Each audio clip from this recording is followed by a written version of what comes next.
President Vladimir Putin telling the West to back off. This comes amid international concern over his troop buildup on the Ukraine border. Here in the U.S., one top military commander says the chances of nuclear war are actually increasing. National security correspondent Jennifer Griffin tells us about it tonight from the Pentagon. Russian President Vladimir Putin issued a stark warning to the U.S. and NATO during his annual State of the Nation address to Parliament. I hope that no one dares to cross the red line in respect to Russia, and we will determine where it is in each specific case. Putin spoke as Russia continues a massive military buildup on the border with Ukraine.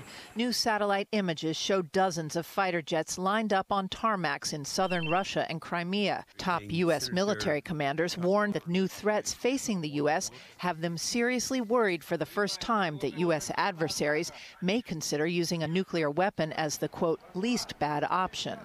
The admiral in charge of America's nuclear arsenal says it's the first time in history the U.S. has had to deter two nuclear powers at the same time, Russia and China. I cannot deter with the leftovers of the Cold War forever into the future. That is a 70-era weapon system that I'm going to have to employ against 2030 level threats. Some Democrats want to scrap one leg of the nuclear triad, the 400 ground-based missiles currently in silos across 3 states.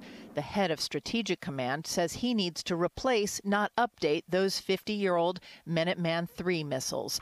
Democrats don't like the price tag. You know, we're currently spending $44.5 billion a year on nuclear weapons.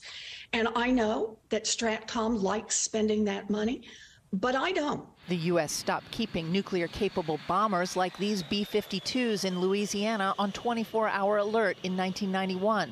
But Admiral Richard warns if the U.S. scraps its ground-based missiles, it would have to rely too much on submarine-launched nukes. And under those conditions, I would request to re-alert the bombers.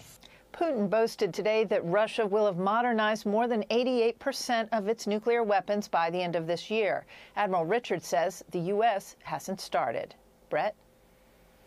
Jennifer Griffin at the Pentagon. Jennifer, thank you.